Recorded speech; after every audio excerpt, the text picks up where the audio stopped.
Denis Mukwege, merci d'être avec nous. Ce prix Sakharov, c'est loin d'être la première distinction que vous recevez. Beaucoup d'autres l'ont précédé. Mais à quoi est-ce qu'ils servent ces prix, ces médailles, quand, comme vous, on est confronté quotidiennement à ce que l'homme peut faire de pire? En fait, je pense que ces prix va nous aider surtout à apporter une certaine visibilité sur le drame, la tragédie des femmes congolaises. Ici, c'est quand même un prix du Parlement européen. Je crois qu'il est très très important.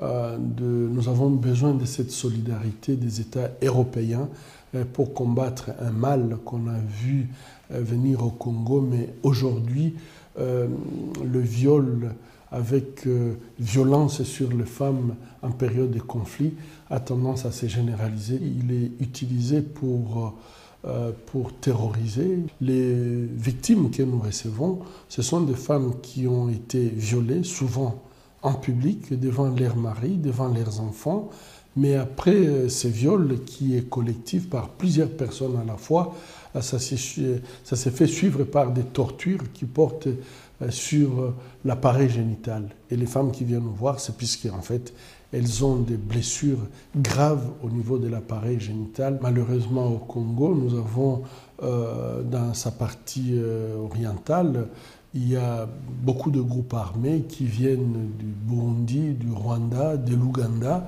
Et à ces groupes armés s'associent également de jeunes qu'on appelle des Maï-Maï, qui sont des groupes armés locaux, mais qui subissent tous un lavage des cerveaux pour détruire. Et en fait, ils détruisent les communautés pour les faire partir de leur terre et occuper ces terres et les exploiter.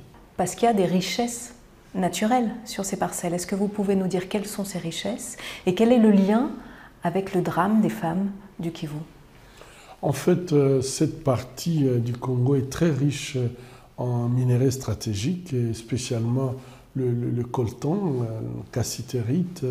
En fait, ces bandes armées, lorsqu'ils occupent les territoires, ils deviennent propriétaires non seulement du sol, mais du sous-sol qu'ils exploitent à leur gré. Et je peux dire que cette façon de détruire en fait la femme, s'attaquer à l'appareil génital de la femme et le faire de façon spectaculaire en public devant tout le monde, c'est une façon de terroriser les communautés. Et l'autorité de l'État dans tout ça? Il y a quand même l'armée qui est sur place, il y a une force des Nations Unies qui compte plus de 20 000 hommes. J'ai toujours pensé que les Nations Unies peuvent aider à construire la paix, mais il sera très très difficile de mettre un soldat des Nations Unies derrière chaque femme ou chaque bébé, puisque ces viols concernent même les bébés. Et donc je crois qu'aujourd'hui, l'absence d'un État de droit, le fait que l'État ne se déploie pas sur le terrain pour protéger la population civile, fait que ces bandes armées continuent à agir et détruire notre ressource la plus importante, c'est-à-dire la femme. Mais est-ce que les auteurs de ces agressions sont jugés? Est-ce qu'ils sont poursuivis? Est-ce qu'il y a une justice au Kivu? Malheureusement, je dois dire qu'il y a une impunité totale. Et là, je crois que lorsqu'il y a l'impunité, ça mène à dire que les gens peuvent continuer à faire des atrocités comme ça sur les femmes et les enfants. Je crois qu'il y a beaucoup d'interrogations par rapport à ce qui s'est passé au Congo. Lorsqu'on parle des millions de morts, des centaines de milliers de femmes violées, on ne peut pas continuer à dire des chiffres comme ça sans pouvoir amorcer un processus qui permet à ce que la vérité soit connue et que la justice soit faite. Vous avez vous-même été victime d'une tentative d'assassinat, c'était il y a 2 ans chez vous. Suite à ça, vous vous êtes exilé en Belgique, mais au bout de 2 mois, vous avez décidé de rentrer. Il s'est passé quelque chose. Et si vous permettez, peut-être je peux vous dire, alors que j'étais déjà ici, les femmes congolaises se sont mobilisées. Elles ont d'abord commencé par écrire à toutes les autorités.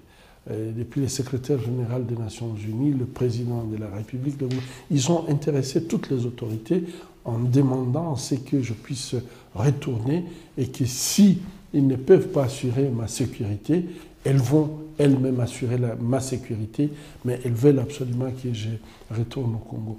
Jusque-là, je m'étais dit, bon, ben, ça c'est peut-être l'émotion. Mais un mois après, quand elles ont vu qu'il n'y avait pas de réaction, ces femmes ont commencé à s'organiser et chaque semaine, elles venaient avec des produits de les récoltes. Elles venaient avec ça comme pour démontrer, elles vendaient et le produit de vente était donc remis à l'hôpital pour qu'ils payent mon billet retour.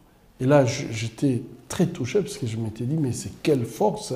Ce sont des femmes qui vivent avec moins d'$1 par jour. Et donc, j'ai pris la décision de retourner. Une toute dernière question. Qu'est-ce qui vous fait garder le sourire?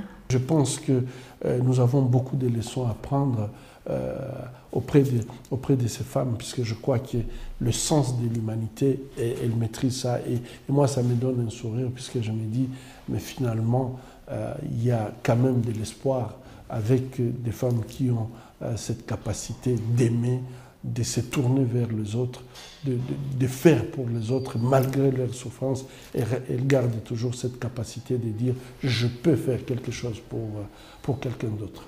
Denis Mukwege, prix Sakharov 2014, merci d'avoir répondu à nos questions et bonne chance. Je vous en prie, madame. Merci.